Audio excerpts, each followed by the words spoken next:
This episode of Ange TV is brought to you by Tim Hortons, located at 3760 Boul in Dollard-Des-Ormeaux and 305 Rue Brunswick in Pointe-Claire, Quebec, Canada. Tim Hortons, always fresh, toujours frais.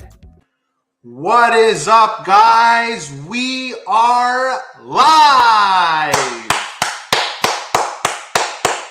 Welcome back to the Ange TV Show. It is nice to see you guys. Today's Tuesday, which means we have another very special guest backstage. He looks a lot like me. I'm looking at him backstage right now, guys.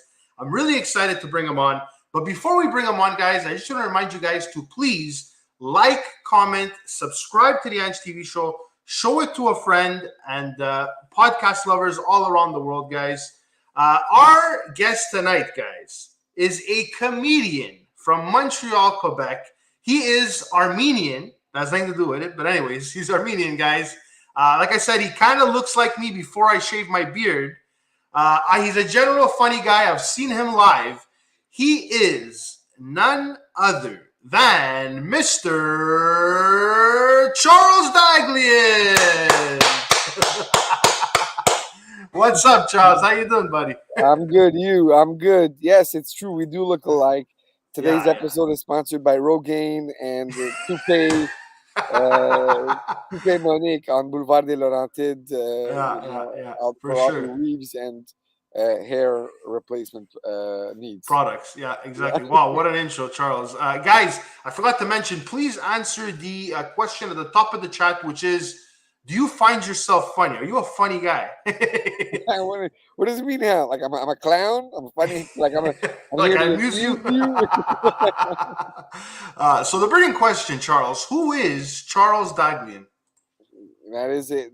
In 2022, I don't know how do you answer that without getting canceled or by being politically correct. I'm a 29-year-old comedy lover. In all its forms, whether it's on stage, whether it's through film or TV shows. I'm Armenian. I'm a man. I live in Laval. Are you sure you're a man, Charles? I am. What's your pronoun, Charles? My pronoun is je. Je. Okay. I usually talk to myself in the first person, about myself in the first person of the singulier. I'm having trouble. I wouldn't want to be new. Already it's tough being je. I wouldn't want to be new. You know what I mean? Yeah. So, Charles, where are you right now? It looks like you're somewhere outside. Are you in front of your house? I'm in the backyard of my house. I'm enjoying the nice weather we've been having. Yeah. It went from 5 degrees to 25 degrees in like the span of a week. So I'm enjoying it. Getting my tan on. You know what I'm saying? Nice, bro. Yeah, because we're pretty pale over here. We got to work on our tan. I swear. We got to get it... get the color in, you know what I mean? Yeah. So, Charles, when's your next show, by the way? It's coming up. The ones that I'm hosting, yes. Yeah. So we've got one in Laval on May 24th. Okay. We're doing it at the House of Jazz. It's called Laval's Got Jokes. Laval's Got Jokes. Yeah, we've got jokes too. We've got a Bell Center. We've got 3 metros, and we've got jokes as well. Wow, can't wait for these amazing shows, Charles. Guys, if you're in the Laval area, go to Laval for jokes. We're going to post all the links later on. But let's get back a bit. Let's go back a bit. Charles, how did your passion for comedy start? That's a good question. I've since I was a kid, I used to watch a lot of television, a lot of movies. I grew up watching, people like Jim Carrey, Robin Williams, Eddie Murphy, Mr. Bean, and also a big influence on me was Charlie Chaplin. Having the same name. Being, wanting to make people laugh and then using that to make social commentaries about the state of the world, I thought was pretty amazing. And so that's how it all started. I think as a kid, I was always drawn to public speaking or arts. I'd always gravitate towards a microphone, whether it was at a baptism, at a school function. And then slowly but surely, you develop sensibility for what's funny, what makes you laugh and stuff. And I kind of was fortunate enough to be able to get into into the industry and experience it from a young age. So, Charles, I want to know something. Were you bullied as a child? Yeah, I was. What did they bully you for? Who was it? Oh my God, the glasses, the nose, the size, my height. And then at one point I realized, I go, you know what? If somebody's gonna make a joke about me, about Yeah, my expense, yeah, might as well be me. You know what I mean? And might as well I make some money off of it. exactly. So I always start my stand-ups by making a couple of jokes about what I look like. Yeah, Just because, like, I'm like, if somebody's gonna bully me, it's gonna be me, and I'm gonna do it the best. yeah. D Sassy Diva, what's up? She says, "Good night, everyone." She's probably from somewhere in the world that it's nighttime, I guess. She Well, said, we're "Real drinking. meds." Yeah, exactly. Real meds. Laughter is real medicine, right, Charles? It is. It is. That's true. That's true. I believe that I would wish that I could call myself Dr. Charles Daghlian, PhD, but that's not how shit works. That's not how those letters work. But Yeah, I do believe that I am a doctor and that I am somewhat curing. Oh, yeah, she's from Jamaica. yeah. She's from Wagwan. Jamaica. That's amazing. Big up here, Bomba D clap. Sassy Diva. Yeah, yeah. Yes, listen, Charles, you're right. Laughter is something that's essential. It is. People find it attractive. Women find it attractive. Men find a woman that's funny attractive. You know what I mean? Humor is attractive, right, Yeah. Charles? I agree, and I need to make a statement about that. A lot of women are posting on Instagram or on Tinder in their bio. They're going, I'm funny," and I'm like, "Yo, you can't just say you're funny. Prove it. Come Yeah, at me with a exactly. joke. Do you have 5 minutes of prepared? Do you have any festival credits? Come at me with your funny, because Yeah. uh, that's the number one that I'm looking for. If she can make me laugh, then the rest is secondary. You know what So I mean? Charles, how's the dating scene? If you don't mind me asking, are you actually on? You're swiping right, or what's the story I'm swiping left. I'm swiping right. I'm swiping up. I'm swiping down in every here? direction. I'm on the scene. I am not funny, but I love to make people smile. Oh, Yeah, that's that's nice. nice. That's absolutely nice. So you're a bachelor, right, Charles? I am a bachelor. Yes, Interesting. well. That's a way better way of putting it than how I put it. I think bachelor is a way better way than saying I'm single and a hopeless romantic. I think Bachelor makes it seem like I'm fucking Bruce Wayne over here. You know what I Yeah, mean? yeah. But I mean, like you would put your career for sure, like in front of anything, right? That is that's it's been. I would say that it's been my primary relationships in my life since I've been 3 years old. That's the one thing that I've known, that is that, like, either Mhm. through film or through TV series or through stand up or in whatever shape or form, I want to make people laugh. So for Yeah. sure, as long as I haven't accomplished that goal, like, I don't feel like I'm complete. That I can settle and rest. Yeah. You have to see what D Sassy Diva said. She says, "Oh, you need to visit Jamaica, Mon. You won't be single for long." Oh yeah, really? I didn't know that Jamaican women were into short, bald, bearded men. But yo, if that's what Well, listen, a lot of people go on vacation to Jamaica to it's on my party. I list. guess it must be It's, a party it's on area, my right? list. I love the culture. I Yeah. love I've always been curious to go, so it's definitely on my list of places to go. Now I guess I might be going quicker, and I might be coming back with somebody. He says you'd be surprised. They like men with beards. This was this was trimmed today. This is fresh of the day too. I'm on You fleek. look like a Rasta, Charles. I look like a Rasta. I'm just missing the dreads. I'm just Yeah, that's what missing it the is. dreads. So listen, I want to know your first time going on stage. Now, whether it's for comedy or public speaking, whatever. I want to know, like, well, tell me first both your first time on stage and your first time doing stand up comedy. So when I was younger, I used to be able. I used to try to snatch the mic from the teacher at the elementary school graduation. I used to be the guy who was gonna be part of the talent show. When there was a family gathering, a baptism or something, I'd cue the band or the DJ to put on some kind of a song, and I'd start singing Mambo Number 5 or whatever. So it's always been something. I've always had this proclivity to uh, wanting to be on stage, and doing these family shows and at school. I would say my first time doing stand up, and my Mhm. first occasion really being involved with stand up was at the age of 9, when it just so happened that on the French side of it, Just for Laughs, they were hosting a gala that was, the intent of the show was designed to be written by kids for adults, with kids performing on the show. And Okay. the whole theme of the show was childhood. Yeah. These are the galas that they do at the Théâtre Saint Denis.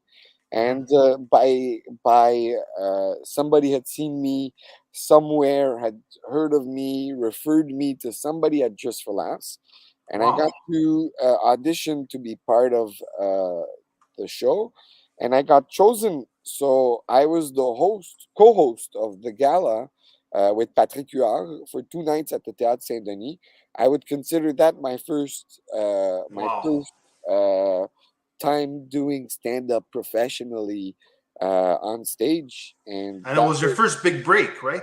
it was my first big break. It was for an entire summer of my life. I was Nice. practicing, had dance practices with bands for Mhm. singing and learning all these dialogues and these jokes, and going and doing interviews in all Wow. the press and the media. So it was my first. And you're a kid. You're 9 years old. It's so much bigger than you, for you to understand what's going on. So you're Uh, a child star, right? uh, yeah, minus all the drug addiction and the prison time. Yeah, I Yeah, would say exactly. I didn't go down the Lindsay Lohan road. Okay. So I mean, you did a lot of great shows, clean shows, I would say, right, Charles? Clean shows, yeah.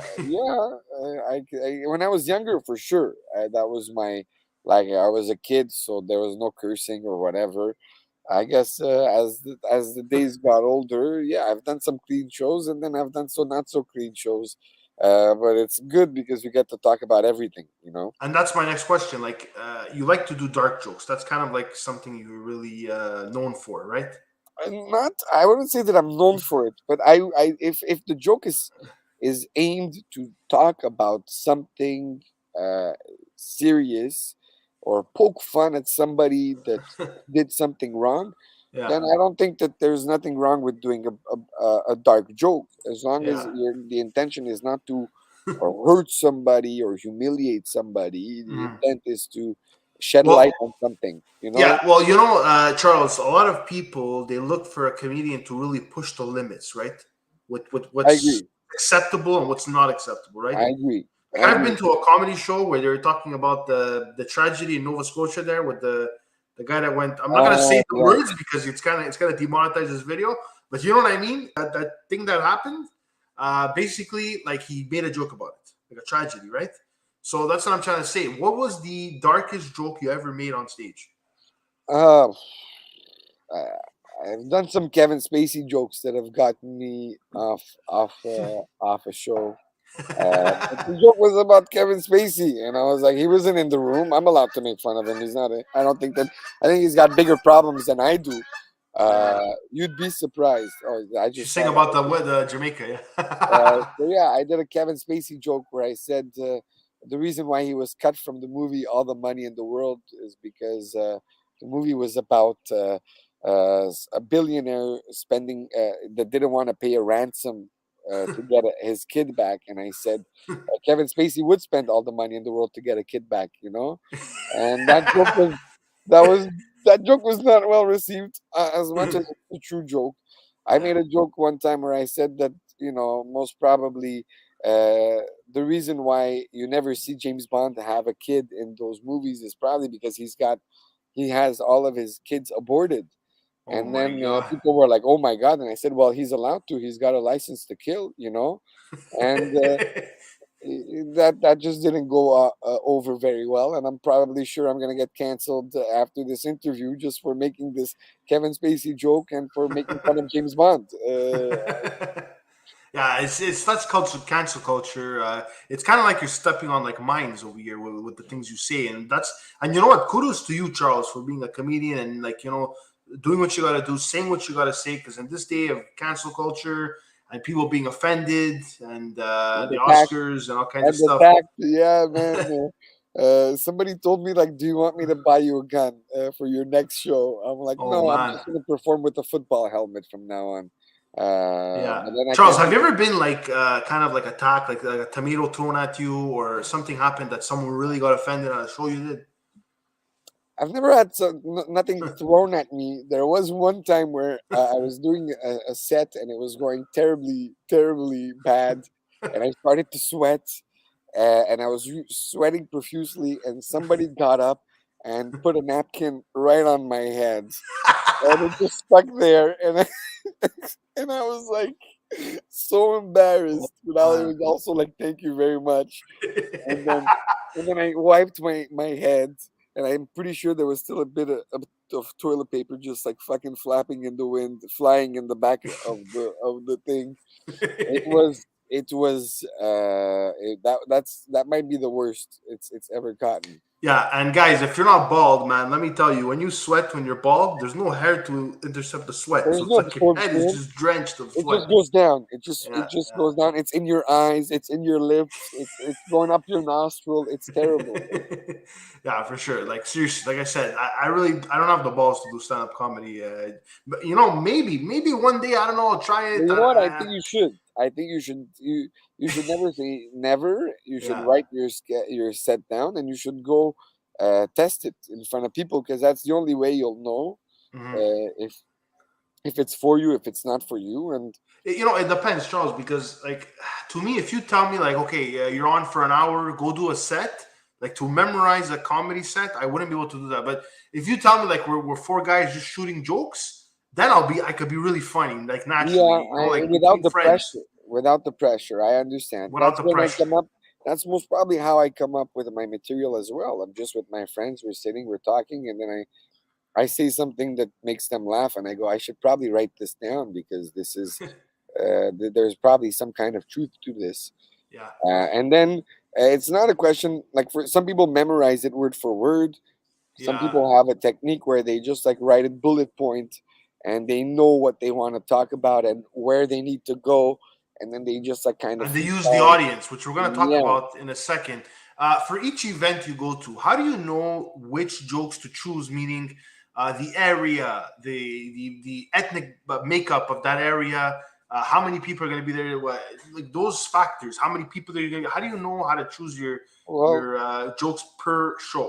sometimes I know in advance, in the car. I start thinking. I go, this I'd like to do this joke, or this is a new one I'm particularly excited about. This would be a I'm gonna try it out tonight. But a lot of it can change once you get there. Like, I get to the venue, I see how packed it is. I start looking around. Are we talking about a younger audience? Are we talking about an older audience? Yeah. So if it's an older audience, then why would I start doing Tinder jokes and jokes about my sexual encounters I've had, when I'm talking to a couple that's been married for 35 years and have not had sexual encounters in the past 2 weeks, So your set changes based on who shows up, right? Sometimes the host is gonna when the host is on at the beginning, I always listen to his crowd work, because I kind of, he goes, oh, there's people from Toronto, there's people from Vancouver in the audience. So I go, okay, so I have material about Toronto, I have material about Vancouver, there's people from the US. Oh, I know exactly what I'm gonna do. And then, what I had said in my mind on my drive there could completely change. And then it's better to just be going with your instinct and doing something that's fresh to who's in the audience, Mm. specific to who's in the audience. So Exactly. So like you're ready for any outcome. Like you come with jokes from everywhere, from like Vancouver, Italian jokes, Jewish jokes. You're ready with everything in case anything happens. But do you roast people, Charles? Because I've been to comedy shows and I usually get roasted. That's what happens. Okay. Do Uh, you roast people? I'm not much of a roaster. If somebody sticks out, then and I think of something, then yes, I'm gonna start going after him. and I feel like Yeah. uh, I mean, my intention is never to be mean to anybody, Yeah. but it is to for everybody to laugh together. So, Hmm. like roasting somebody, if there is a purpose, if the person's laughing about it themselves as well, then absolutely, I'll go for it, and like I like making. If I go to Little Italy, I'm gonna make jokes about Italians because, Yeah. like, this is you're talking to that demographic, and I always do jokes that have to do with soccer because I'm like, that's first of all your carte sensible, but without, but like I know I'm not gonna get murdered over, like I'm not, Yeah. uh, What jokes can you make, like, because you're Armenian? So what do people laugh about being Armenian? Like, what jokes can you come up with? I make fun about, I make jokes about the size of my nose. I go that, Yeah. the fact that I have a big nose, which I call a Dyson 10,000. It's like a vacuum up here, as well. If Scarface was Armenian, I think the movie would be 4 minutes long. It would be the story of some guy that did some coke, and then he died automatically, and then his family opened the Lahmacun place with the money. Uh, that's what I like to think. I like to do jokes about, how people always say that they have an Armenian friend that they know, and they always try to get you to know if you know them.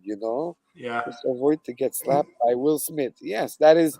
Everybody's on the lookout for that guy. Yeah, we're Ryo all Cat's in the building. He says, "Be careful what you say because you're gonna get slapped like Will Smith." yeah. Yeah. And I watched that. I watched that happen, and it was rough for me that moment because as a comedian, I was shook. I was like, "Yo, nobody should ever, no comedian should yeah. never get physically assaulted for trying to make people laugh." But also, I was conflicted. I was conflicted because as a bald man, I was like, "Get his ass, Will." I wanted him to never, you know what I mean? Yeah, but you know what though, bro? I'm gonna tell you something. When something like Will Smith happens, that he slaps Chris Rock, everybody tries to copycat it. You know why?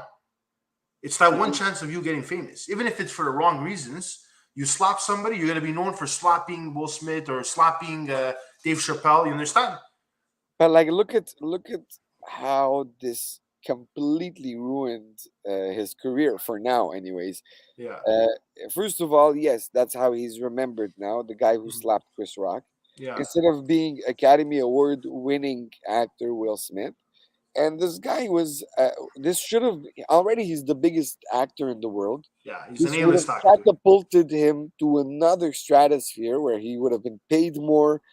He would have, he had a bunch of projects that were happening. Now, Yeah, nobody wants to be in the Will Smith business. And like that should have been the most important night of his life. And it ended up being such a sour event. Uh, and I find it unfortunate for him. I find it unfortunate for Chris Rock. I find it unfortunate for the Oscars that now like they're associated with this type of violence. politics. Now it's like, oh, it's let's watch the Oscars. It's that shit show. Either one year they're gonna announce the name wrong, the other year somebody's gonna get slapped. It's You like, know what, Charles? Something tells me it was rigged because, like, everybody was saying, like, nobody watches the Oscars anymore or any award show I being think that. so. I So think why not so. create a controversy that's going to get people But back to watching it? why would it be rigged? It's in no way to Will Smith's advantage. Well, You at know the what I same mean? time, I would argue that the guy's already famous. He's part of Hollywood royalty. He's done everything. He's been in all kinds of movies. They shut down. He lost a lot of money. Like all of the projects that were he was attached to are being pushed back by a year, are being dropped. No more Bad Boys. No more Bright. No more movies that he filmed are being shelved. Instead of being released. So So I you don't think just think it was him that lost his temper because he talked about his women? I think so. I really It's do very think so. possible. And I can see the conspiracy aspect of it, Yeah, but I really do believe that in no way this was advantageous to him. yeah, And I it's really true. do believe that like winning an Oscar is like the best thing that can happen to your career. For some it was the worst, but I mean, for him it should have been a catapult, and it's not. Hmm. He got So that was catapult. one big controversy. But recently, I don't know if you guys heard of Dave Chappelle. He actually got attacked with I don't know if it was a fake gun, but he got attacked on the first stage time. for something he said. I don't really know what he was talking about, but he did get attacked. The guy got arrested, obviously. Now, Charles, this is two events in what, the last month or two? So, and I'm hearing locally, neighbors are complaining about comedians. Imagine that. There's just like this rap sheet of comedians going on. I don't know what's going on, but are you afraid, Charles? Like, especially places that you've never done comedy before. Are you afraid of I'm going not places afraid. and saying something that somebody doesn't want to hear? No, I'm not afraid. I am performing with a football helmet from now on. That is just, it has nothing to do with that. It's just uncoordinated. I just like to wear that from now on. You're never, it's like wearing a seatbelt in the car. But I don't think it's something that, unfortunately, it shouldn't happen. It should stop happening. Yeah, If you're the type of person that gets triggered by other people's comments, maybe either don't come to the comedy show, unfortunately, or if you are gonna get triggered, just remember that at the end of the day, a it's just a joke. It's just a joke, and yeah, b, if you're really really upset with somebody, you can talk to that person after the show and like get your point across without using violence. We don't need to be violent for anything. I think if yeah. Will Smith would have just said, "Hey, keep my wife's name out your mouth," and he would have said that without slapping him, people would have nobody It would would have. have been enough of a message to say that, right? I think so. Interrupt the entire show, Mhm. stand up, say what you have to say, sit back down, and he would have looked Yeah. not as bad as physically assaulting him, and Yeah, Rocket said just to avoid some stir people here, you will get arrest you. He's from Japan, by the way. So I was gonna say, but no, I mean, maybe if that happens, it'll propel my career because now I'll go viral. But it's for yeah, the wrong reasons. You don't want to go viral because somebody attacked you on stage. yeah. Plus, with the size that with my size and my body shape, like there's no way I can fight back. You know what I Exactly. mean? Like So I'm not. Charles, you've done comedy in a lot of different cities. Tell me, what's different about Montreal, Vancouver, the States, doing comedy in different places? Is it really like some people will just not laugh at certain jokes in certain areas? Like, how does that work? It depends. It depends on the audience. It depends where you are. I like performing in other cities because you have that uh, fish out of water experience Yeah, advantage. I would say angle. You get to look at their city and comment on their city, comment on the people, comment on the what do you call it, on the lifestyle there from an outside point of view, and you get to get away with jokes that local comedians might not be able to do or perform. Like I remember I was in Toronto a couple of years ago performing the day after the Raptors were eliminated from the playoffs by yeah. Cleveland, the Cleveland LeBron's team.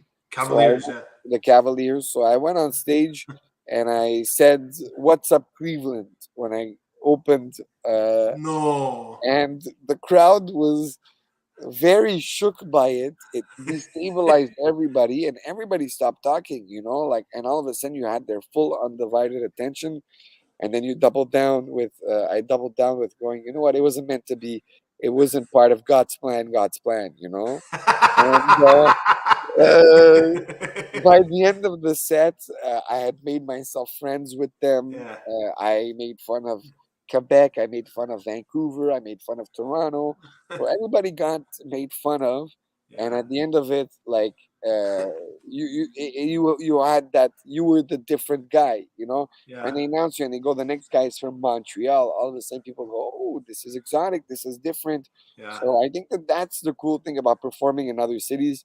I was fortunate I got to perform in Los Angeles, and then Wow. being a Canadian, that's a different thing. Like performing in Canada, you can say what you want anywhere, and it's pretty much the same. But Mhm. going to the U.S. is a bit tougher. Where I was there performing while Trump was in office, Wow. and I made a like my cousin picked me up from the airport, and he told me, if you're gonna do stand up, don't do jokes about religion or politics. And I got on stage and I said, my cousin told me, don't talk about religion or politics, but Jesus Christ fucked Donald Trump.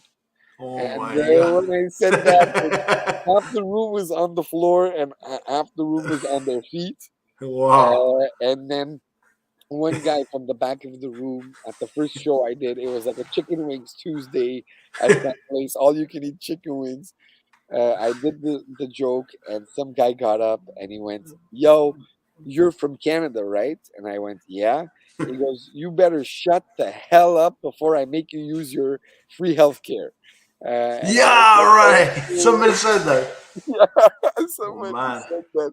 He said, "You better shut the f up before I make you use your free healthcare." And Wow. then Was I he went, serious though?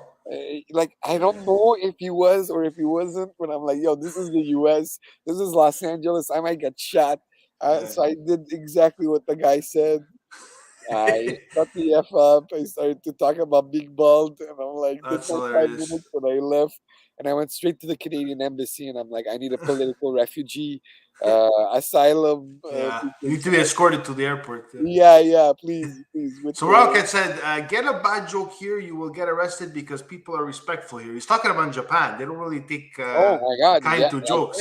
imagine. I would love to do comedy in Japan, but I would be curious to see what the vibe What? would be like. Yeah, What is exactly. the It's not something that they would take like lightly, you know.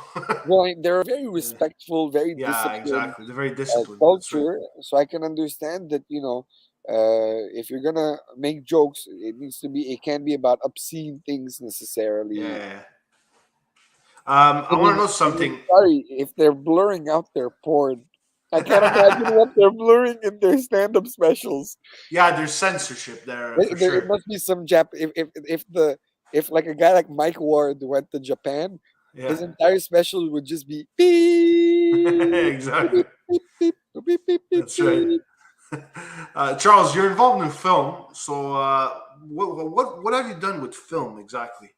So I went to university in film. At some point, I Okay. realized that you can make jokes either on stage, and you'll find out immediately if it's funny or not, Yeah. or you can make jokes in a script, and then you can shoot it with actors who will make funny expressions, and you can put funny costumes on them, and you can put a funny music in the background, and everything will be cohesive to comedy, to making things funny. Yeah. So I went. This is another way. This is another way to make people laugh. You can get away with, it's a form of art where, like, it's less direct, but you can be more imaginative, Yeah. in the sense where you can get to, as much as you can paint the picture on stage, you can paint it even better using film and using, so there's movies that you can write that are funny, and you get like, uh, you know you can have an idea for a film, and like it won't translate to something on stage, and then you make this film and it'll take you 5 years to make, and then uh and then after 5 years you'll find out if that punchline is funny or not, you know Yeah. what I mean? So it helps your comedy too, like acting and everything for sure. It helps you on Well, stage. absolutely. Like, I don't need to tell you about Sebastian Maniscalco.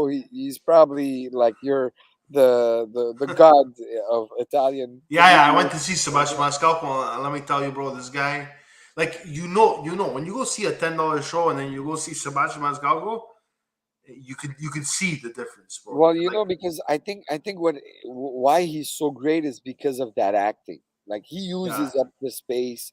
He mimes out every move that he does, and that adds to the comedy.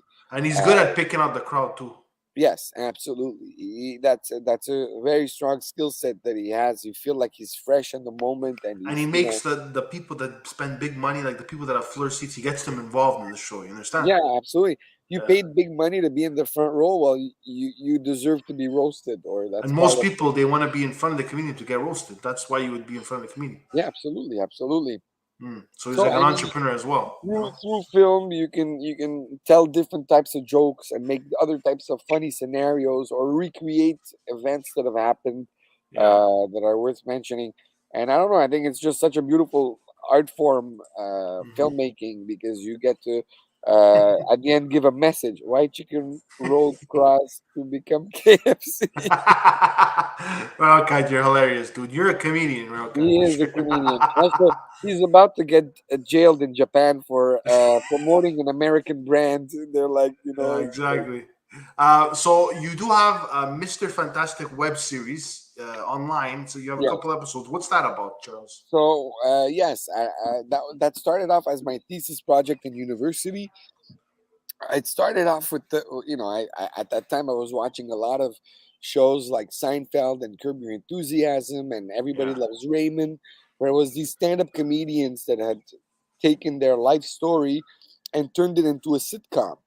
And I started to think about what would be my sitcom if I was ever given the opportunity to have a sitcom. What would I make it about? Yeah. And I like the Curb Your Enthusiasm format where it's about the little things in our day to day life because it's Yeah. very relatable. And I'm somebody that, I like to, I'm naive. I like to help people. And sometimes when I help people, it can backfire depending on who you're meeting, how you're meeting them, and how this, not all interactions are can be successful and positive interactions. Sometimes you're going to meet some interesting people. And when you do, or when I'm in interesting, unfortunate situations, at least I go, well, there's a way to turn this into a show. And like, that's what Mr. Fantastic is. It's the premise is that it's some guy that he wants to help people.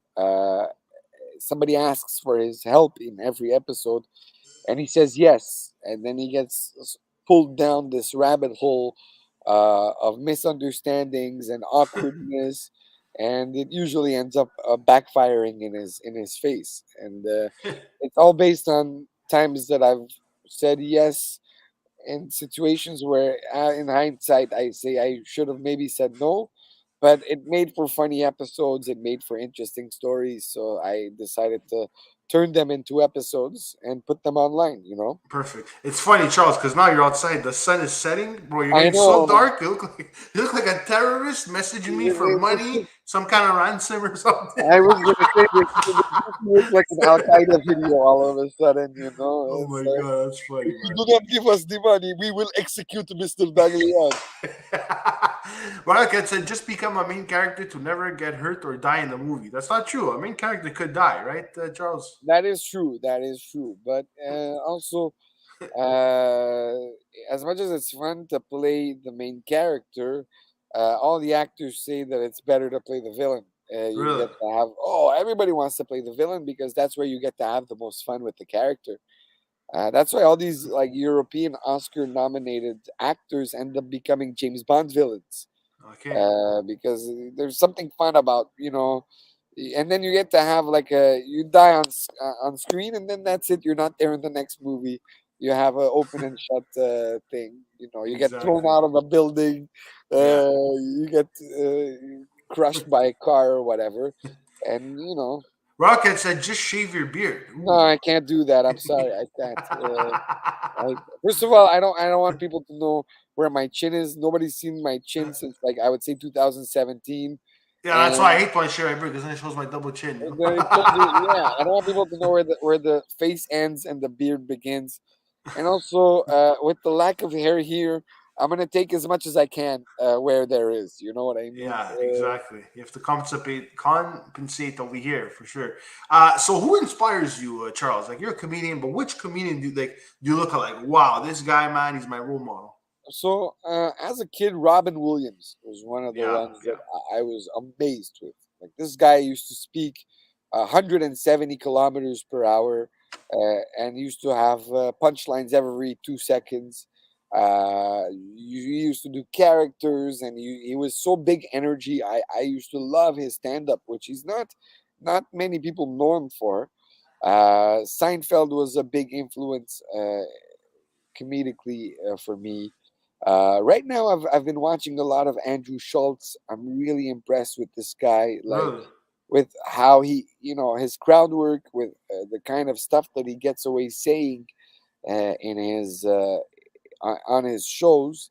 Like you were talking about roasting the audience members and people wanting to get roasted. This guy is the guy that right now uh, is doing a fantastic job at that. People like Anthony Jeselnik, I like because I was like, I love that he can do such dark jokes and get away with it. There's I a lot like of I'll be honest with you. I like dark jokes. It's just like I like to see people that push the limit. You know what I mean? That's the guy. Anthony Jeselnik is known for that. I don't know if you know him. No, I have to check them out. I've He's never got heard of two it. specials out on Netflix. I mean, there's local guys too. Like I love because we're watching all these. You're in these comedy clubs and at these shows Yeah, every week, and you see all these different comedians locally. Like we've got some amazing talent locally for here sure. Yeah. that are that I see and that I'm Mm. seeing evolve and grow, and I'm just there. It's inspiring as well, you know. Yeah. So how do you deal with the people that are not so nice, Charles? Like, I'm curious. Do you have haters? Like, I mean, everybody has haters, but do I you was get gonna say, messages like, "Oh, like you're not that funny," or like straight up things like that? no, people usually just say it straight up to my face. Really? But yeah, not through messages. Through So people you've are gotten straight up like you're not funny. yeah. Everybody has their opinion. Everybody thinks that some people are funny and some people aren't. Some people are huge fans of Kevin Hart. Some people are unfortunately not. No, you can't please to everybody. No. Having said that, some people tell you that they don't like you or your material, and it's their right Really? to. And you do it for those that do enjoy it and that come after the show to Okay, so tell you. you get at the show, after the show, people come up to you and say you're not funny. Really? It's happened. It's happened. Like Sometimes they they don't just need to, told you, like I didn't sometimes they find don't you need that to funny, or tell what? you. Sometimes they don't need to tell you. Sometimes it's in a look. Like Yeah. it's like it's not a look of hate. It's a look of I don't want to say pity, but they look at you and they go, "Ah, that's the guy that didn't do so well," or No. so they kind of, but it's part of the game. It's like playing Yeah. soccer. I see it like playing soccer or playing basketball. Like your intent is to get every shot, and you should get every shot. But like Okay, but would you say that most shows that you do, people like generally like your energy, they like your yeah, jokes? yeah, Okay. absolutely, So then this is just absolutely. like a minority, right? But it depends. Sometimes, like like I do jokes where I make fun of French Canadians, and I've done it on at French shows, and that's rubbed them the wrong way. And like at the end of the day, like as much as some people can say like, "Oh, that was a shitty crowd," or that guy's just a hater. It's your job to be funny, and it's well your job being my job, but I mean it's my job to be funny, Mm. and it's if they have criticism, they didn't like it, they're entitled to their opinion, and most of the time I'll try to listen to it and say, well, why didn't they like it, and is it something that I can do myself to improve? Like there's Yeah, always a silver lining and there's a positive uh, in getting negative feedback. for It's sure. just a way to get better at something. So knowing what you know, what advice can you give to somebody just starting in 2022? I want to be a comedian. What can you give like a heads up to for a young comedian? Uh, couple things. First of all, uh, a lot of the things I hear are people that say that like, oh, I'm scared. I'm afraid to do that first set. Yeah, Don't be afraid. Write your stuff down and try it. Get on stage and try it. Either it's gonna go very well and you're gonna get hooked and it's gonna become like a new like it's gonna like a drug. You're yeah, gonna yeah, want to have that feeling again, or it's gonna go terribly wrong. It could happen that you're gonna bomb, yeah. but that's part of the game. Don't worry about it. If you really care about it and you really want to do stand up and you really want to get better, don't let that bomb be the deciding factor. And Go most ahead, people are gonna do are it gonna again. respect somebody Try that did it, right? if it's your first time and you're going up and you're like it's not going too well, like it happens to everybody, it happens to the best of us. Nobody's Yeah. got a perfect track record.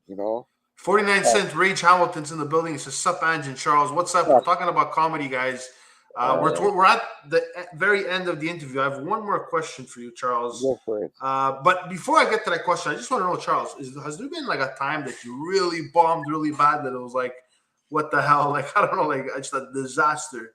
It's happened. It's happened to. It happens to everybody. I think one of the worst bombs I've had. Uh, Recently, like I would say over the last 3 years, I've learned to like embrace a bomb Okay. and to learn from it and not let it fucking demolish me and get me all emotional. Like it happens. You roll with the punches. It's like boxing. So I had a one that happened a couple months ago. Went to a cabane à sucre. I was performing for a specific audience, and there was no stage. People were talking over me. I Wow. did some jokes. It was the same show where the person put the napkin on my head. I was supposed to do 10 minutes. Like I lasted 5, I would say. And the crowd ate me alive.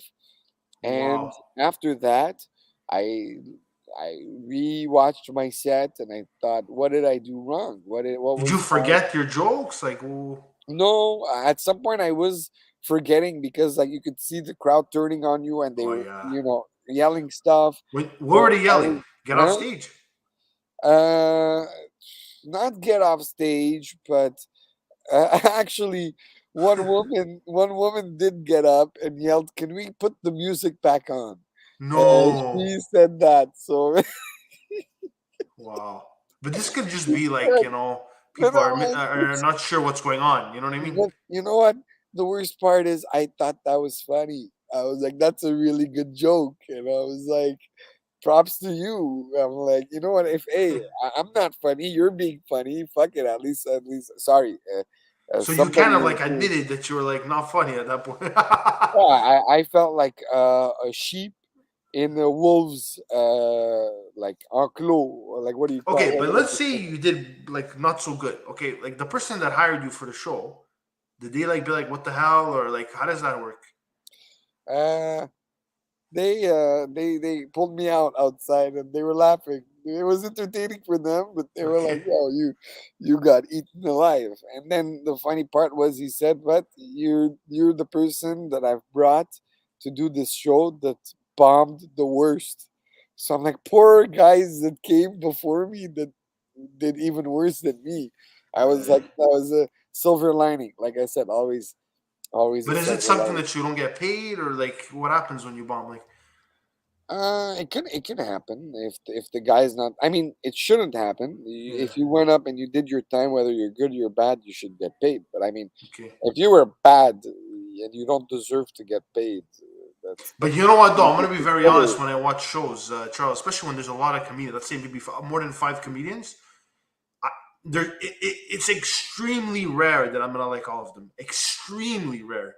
There might be Uh, like one or two that were like, I came here for those two people practically, and then some were like, okay, I see some potential, but like after their like humility joke, I kind of like fell off. You know what I mean? Yeah, I understand. Like there's open mic nights where you're getting a mix of everything, some pros, some new people, some people trying new Yeah. material. So like those nights you're getting a little bit of a lot, which I love. I love Mhm. to like I used to love watching somebody special because you're getting an hour of that. But now I enjoy going to a comedy show where I'm gonna get 12 people that are gonna do different things, and Yeah. the night's gonna go like this. Hmm. People that are high energy, people that are low energy, Yeah. people that are hi, hello, hi, hello. Lady V is in the building. What's up, Lady V? We've been talking about comedy, bombing, not doing so good on stage, stuff like that. Charles is here. He's a comedian from Yeah, but don't Montreal. don't just A lot say of don't just say we've experience. been talking about bombing and not doing too good. Now it just looks like that's all I do. Yeah, Is exactly. you Somebody got that just that watches the dinner. end of this thinks like, okay, this guy he Yeah, just bombs. yeah, exactly. We've been talking to Charles. We've been talking about bombing and not doing so good. He's a comedian. I'm like, great. What comedian wear clown suit? That would be like a clown, a rodeo clown, right? Bozo the clown would do that. Yeah. So Charles, listen, you're a great comedian, though. Honestly, every time I see your stuff, Thank there's you. not I one time I appreciate didn't it. find you funny, bro. I You know, appreciate it.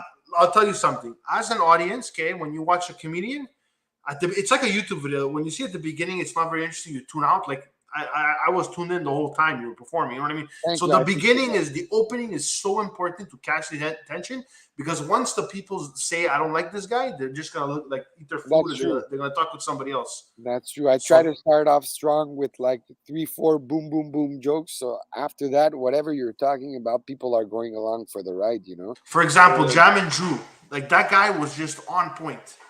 Like he came in, he's like, "Am I the only black guy here?" Like I don't know. He said something like that, or he said something like, "Bro, he's like, I'm fat, I'm black."